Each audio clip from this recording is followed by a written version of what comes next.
This is ChangeMakers with Katie Gore, finding the right solutions for the affordable housing community. Thanks for joining me for the second part of my discussion with Tiny House Nation host, Zack Giffin. Zack is also the vice president of the Tiny Home Industry Association and board member and national spokesperson of Operation Tiny Home. Zack, in part one, we talked about how you got involved in the tiny home movement and how it's grown since you started. But what kind of trends are you seeing in this space?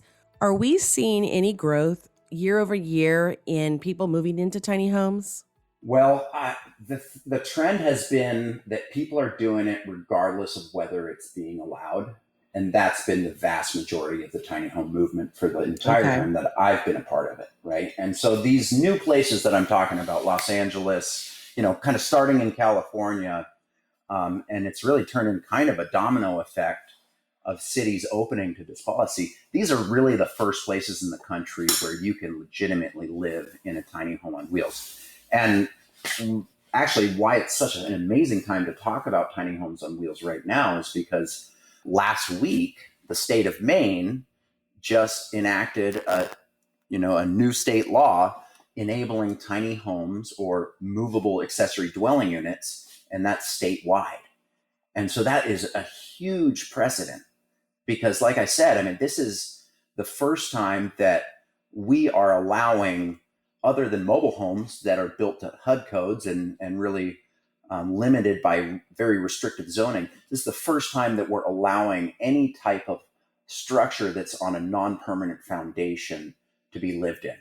To me, what that really is about, like I said before, it's this question of, okay, well, what is that significance of mobility? When you're talking about affordable housing, what it is it means that the people who need to develop housing and need solutions can go ahead and do it. It's an attainable solution for the people on the lower end of the spectrum that really need solutions most. In order to understand exactly why mobility is such a big distinction and can have such a significance, you have to look at what holds back traditional accessory dwelling units from really having much effect on housing affordability or the rental market in an area.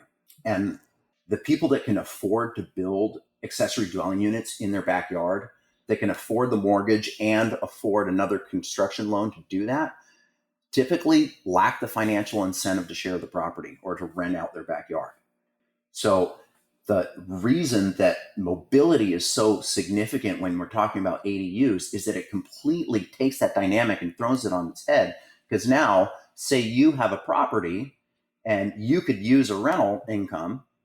Well, you don't have to shoulder that upfront expense. You can simply run utilities out to your backyard. I can purchase a tiny house or finance a tiny house, and you and we can partner. You rent me the backyard. I have this certain amount of ownership because I own the tiny home, and then you're collecting a rental income, and it becomes a solution that actually works for people. I believe this is so creative because, here we are as a nation, like you mentioned, in an affordable housing crisis. And, here we're talking about something that is quite innovative, but not overly complex. And that's why I like this concept so much because, with a couple of things in place, this is very, very feasible.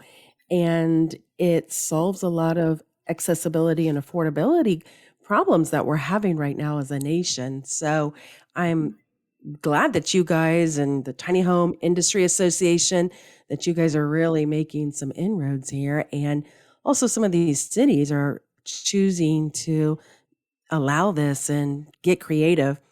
I want to ask you a question, and this is just, really kind of random here, but as an advocate of tiny homes, what have you seen be some of the best design surprises or compliments in tiny homes?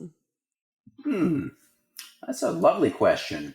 I feel very strongly that what makes a tiny home is that it's built to the same or at least as good of standards that we expect from typical residential construction, right? And so, that's what we're trying to do in the industry association is get some kind of practical common sense requirements for construction the way that the IRC has. It might be smaller, but it's built just as quality. And that's the beauty of it, is that it's saying, hey, my house might not be like a mansion, but it's just as quality. What I have to say is that because it's small, you can take it to a lot further extremes than you could a large home. So I always encourage people to not just make their tiny home as good as other homes, but try to recognize that they can make it actually way cooler. They can make it way custom for an affordable price because the size actually allows that. So to get specific, what I love, and if you watch the show Tiny House Nation, you know this already, what I love is transformation. I want always my stuff and the things that impress me to be as close as you push a button and then the house like expands and moves and contracts and things, push around, right? That's not always possible. You can't always push a button. So what it is that I love the simple solutions that create transforming spaces. Not like the automatic ones, but kind of simple mechanical solutions to transform your space, because the simplicity means it's affordable, right? Right. So let's talk about Tiny House Nation. I mean, I've had a previous podcast guest who was a New York Times bestseller, but you are the first guest that we've had who has had their own TV show. So talk to us about Tiny House Nation. They're all on Netflix now. Tell us what the TV show was like and walk us down that path here. Tiny House Nation was kind of the very first tiny home television show in that space. And it's a reality TV show where myself and my co-host, John Weisbarth, we travel the country and we help people who are already going to live in tiny homes. And we come in and really just help them pull it off in a better way, I suppose. I don't know. Yeah, we help people. We show up and we help people kind of recognize their tiny home dreams. And my job is to be the custom carpenter that will take what their vision is and then add in elements that really make their space work for them. And then my buddy John, his job is really to help them go through the process of downsizing and just getting ready for a life that is going to be very much different than what their typical life used to be. Yeah, it's something I'm extremely proud of. We did 84 episodes and a few other specials, and each one of those episodes was a home. And every single one was a crazy amount of work. And even though it's reality TV, the one big reality aspect of it was that we were on a time frame and we were just jamming. And it was just everything we could do to get these homes built by the time that we had to. And it would not have been possible for me to put in that much work and be happy about it if I didn't actually believe in what the whole premise of the show was about. What was your favorite episode?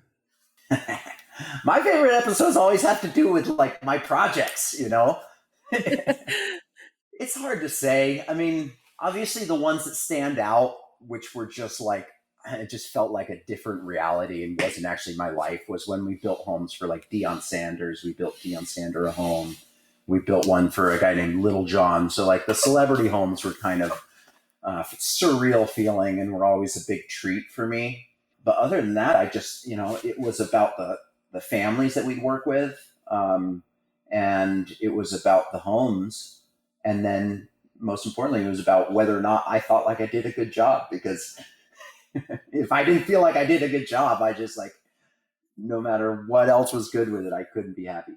I was watching your video when you and a bunch of ski buddies were all loaded into your tiny home. And I wondered, I thought, are we going to see in the next few years the RVs, they all go to a specific place? Are we going to see locations and lots that are around recreational areas or high density areas or high cost areas, where now instead of RV lots where people are coming to vacation, are we going to have, neighborhoods and suburbs that are all tiny homes?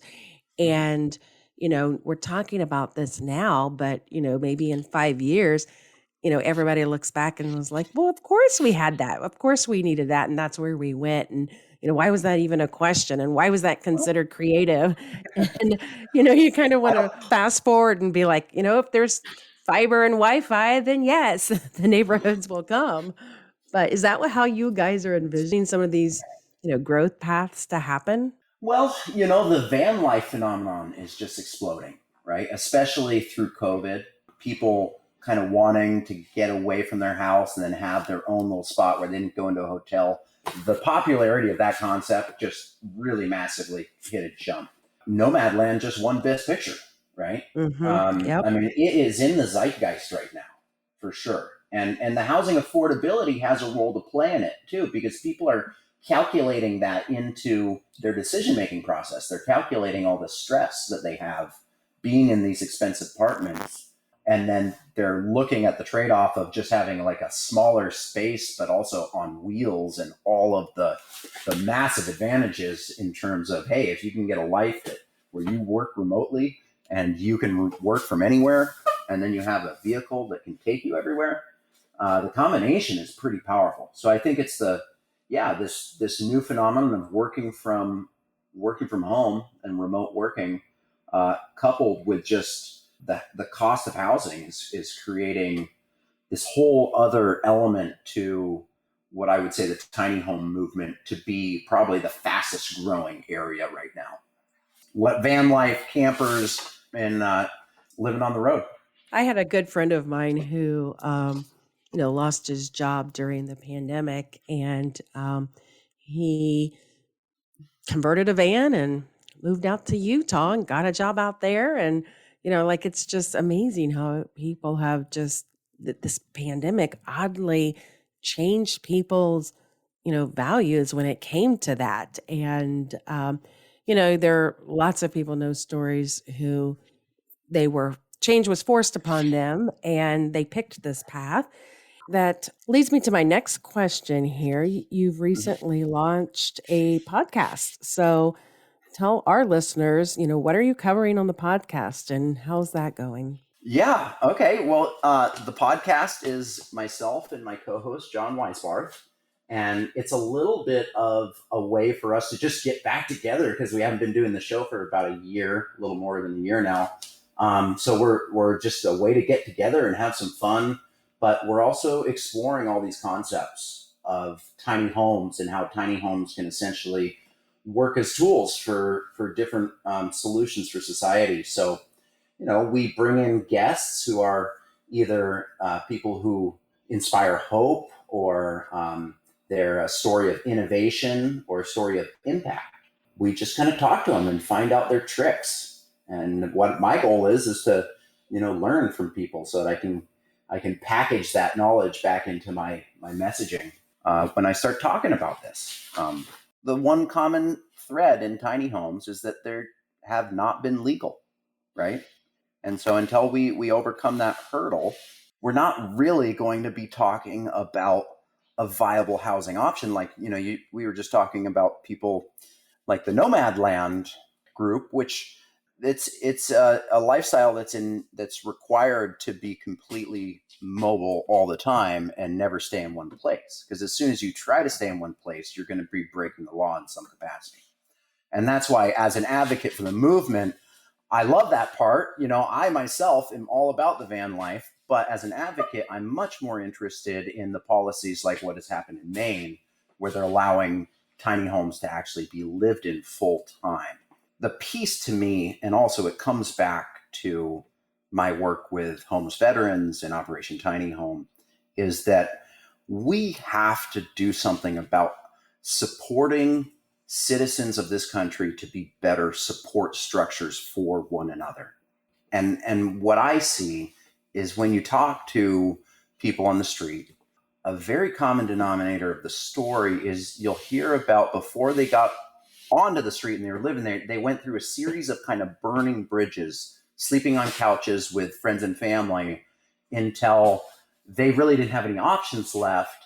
But it's not that people like sleep on couches until there's no options. What it is it's an inherent intrusion in the person's life that is trying to give you a spot. but it's this huge indignity on the person who is sleeping on the couch. And so the statistics is like, if, by the time somebody has slept on 3 different friends and families' couches, they typically stop asking. And it's because they know it's an inherent intrusion, right? So allowing like a tiny home in a backyard, what it does is it makes it so that a friend or a family can, without building a permanent fixture in the backyard, can say, yeah, my brother's having a hard time. Let's get him in a tiny house and put him in the backyard. We can kind of look over him a little bit, but essentially it's a way to allow ourselves to provide support structures without it being such an inherent intrusion in our life, the same way it is if we ask somebody to sleep on our couch or even in a guest bedroom. Where can people find more information about what you're doing with tiny homes? Yeah, well, you should definitely go to operationtinyhome.org if you're interested in looking at kind of what our programs are. There's a variety of kind of assistance programs if you know somebody in need.